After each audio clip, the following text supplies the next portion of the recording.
Il était tard dans la nuit quand les Allemands arrivèrent par surprise, alors que tout le monde dormait. Il était 3 heures du matin. Le paysan les réveilla. Affolé, tout le monde prit son sac et se dirigea d'un pas rapide vers la sortie. Jean Lippmann et son fils aîné, Jacques, s'étaient rendus dans cette ferme située dans le hameau des Eaux Chaudes pour une réunion en compagnie de tous les chefs des maquis différents. Jean vérifia si tout le monde était parti se cacher dans la forêt, puis partit en courant. Il espérait que son fils allait bien et que les Allemands ne l'avaient pas attrapé. Camouflé derrière un buisson, le souffle court, il se demandait si un jour cette guerre infernale allait se terminer et si les Allemands seraient finalement vaincus, s'il pourrait retrouver sa maison, sa fille, ses fils, et manger autour d'une vraie table. Il eut une pensée pour sa femme qui était morte d'un cancer avant la guerre. Une forte mélancolie s'empara de lui. Il devint triste, plus triste qu'il ne l'était déjà. Il en avait assez, il voulait se reposer, arrêter de courir, pouvoir se poser à un endroit sans avoir peur qu'un nazi vienne le tuer. Il voulait retrouver les balades douces et apaisantes en famille, et ne plus être obligé de faire des courses-poursuites exténuantes. Il commença à se demander si Jacques était encore vivant. La peur l'envahit. Et s'il était mort, ce serait de sa faute. Puis il se mit à penser à ses autres enfants, Claude et Eva, qui étaient restés au maquis situé dans la vallée du Laverque. Comment allaient-ils? Et Pierre, son fils prisonnier en Allemagne? Jean se dit qu'il avait la plus belle famille du monde, tous des combattants, des guerriers. Il était fier d'eux. Le jour se leva. Jean n'avait pas dormi de la nuit. Ébloui par le soleil, il mettait ses mains devant ses yeux pour arriver à voir. Il commença à marcher un peu pour retrouver certains de ses compagnons qui se seraient blessés. Il marcha bien 1 heure. Il ne trouva personne.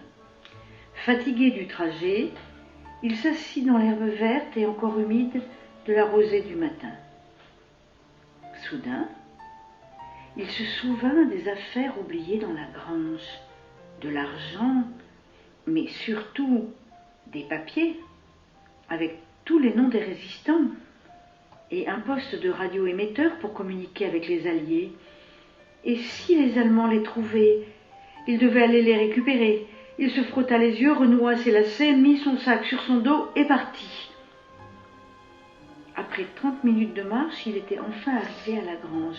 Il attendit là 1/4 d'heure pour bien vérifier que les Allemands étaient partis. La voie était libre. Il rentra par la porte par laquelle il était sorti la veille, chercha d'abord les documents, mais un bruit l'arrêta. Des voix se rapprochaient. Il tendit l'oreille, c'était de l'allemand. Les nazis n'étaient pas encore partis. Les documents, vite! Des pas se rapprochaient de lui. Il fouilla partout, sous les lits, les coussins, les draps. Leurs chiens commencèrent à aboyer. Vite! Il est là! Trop tard. Il l'avait trouvé. Les mains en l'air! Jean leva les mains, il était prisonnier. Les Allemands furieux le frappèrent au visage, mais Jean se relevait et les regardait dans les yeux. Qu'allait-il lui arriver? Était-ce son heure? Les nazis continuaient à le frapper jusqu'à ce que son nez se casse. Sous la douleur, il poussa un cri. « Avance !» Jean se leva et avança, la tête haute. Que devait-il faire? S'enfuir? Crier? Pleurer? Supplier? Rester? Il n'arrivait plus à percevoir ses émotions et ne savait plus s'il était en colère ou s'il était triste, s'il avait peur ou s'il était sûr de lui. Les Allemands avaient compris que Jean était revenu pour quelque chose d'important et de précieux et se mirent à chercher. Ils n'eurent pas de mal à trouver la liste et la radio et le lui montrèrent. « C'est ça que tu cherchais ?» Jean ne répondit pas, il les regarda dans les yeux et essaya de se débattre afin de récupérer ces objets si précieux. Mais ils étaient 3 contre 1 et il ne put bouger. Le nazi qui avait trouvé la radio et la liste regarda le résistant sans défense en rigolant. Il prit son sac, l'ouvrit doucement et posa en douceur ses trouvailles.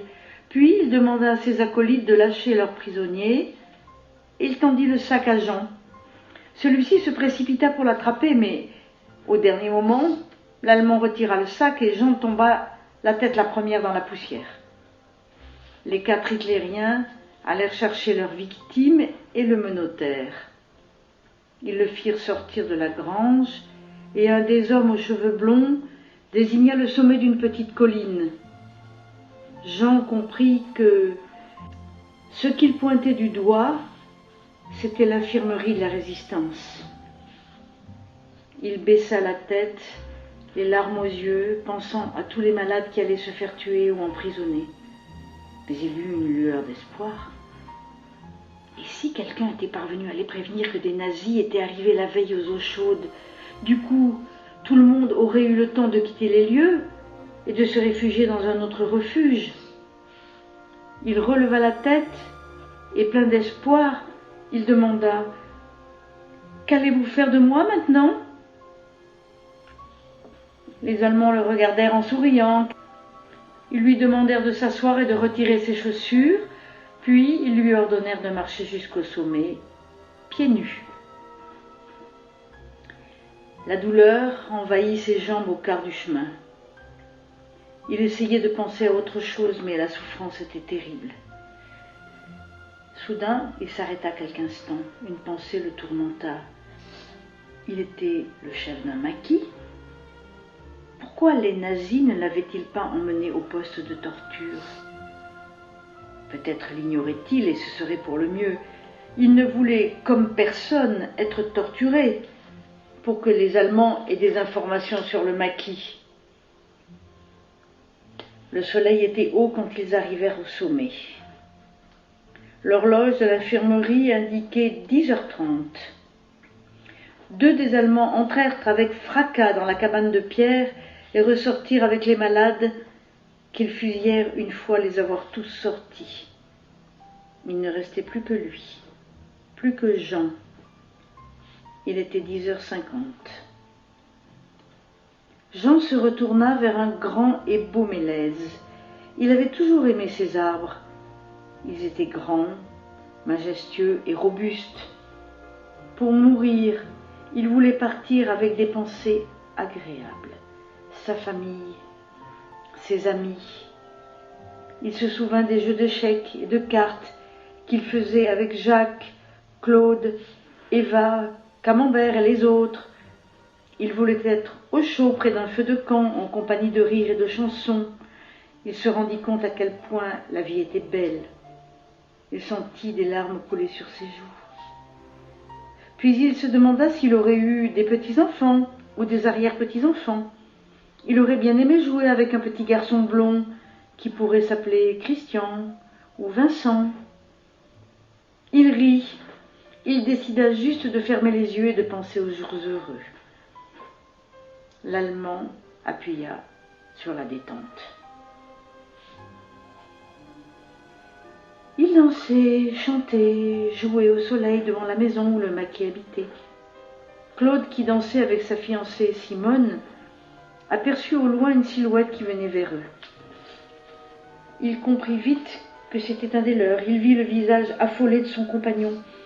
Quelque chose de grave était arrivé. Que se passe-t-il? C'est ton père. Ils l'ont eu. Ses yeux se remplirent de larmes. Il s'effondra par terre en poussant un cri de douleur. Tout le monde autour de lui s'arrêta de s'amuser. Ils comprirent qu'une nouvelle atroce venait d'arriver. Qu'est-il arrivé? Demanda l'un des maquisards. Claude, ne pouvant parler sous le coup de la douleur, ce fut son ami qui, après une grande inspiration, prit la parole. Notre chef est mort. J'étais à l'infirmerie, j'ai réussi à m'échapper quand les Allemands sont arrivés. De loin, j'ai pu le voir se faire tuer par ces chiens. Jacques, qui avait réussi à rejoindre sa sœur et son frère, fut sans voix. Il n'arrivait pas à le croire. Ce n'était pas possible. Son père avait réussi à survivre à la Première Guerre mondiale. Toute sa vie, il s'était battu pour la liberté. Et il ne la connaîtrait pas, ce n'était pas possible. Ça n'est même pas logique. Il regarda autour de lui toutes ces personnes qui pleuraient. Son père était mort. Il se dirigea vers la seule famille qui lui restait, Claude et Eva, les prit dans ses bras et éclata en sanglots. Tout le maquis avait décidé de venger son chef, certains par les armes, d'autres par la ruse. Claude ne choisit aucune des deux propositions. Il décida de venger son père en aidant les autres. Il les soignait avec l'aide de sa sœur. Les Alliés arrivèrent et chassèrent les nazis. 70 ans plus tard, les descendants de Jean Lippmann firent une randonnée de 4 jours sur le chemin qu'empruntaient les résistants, en sa mémoire.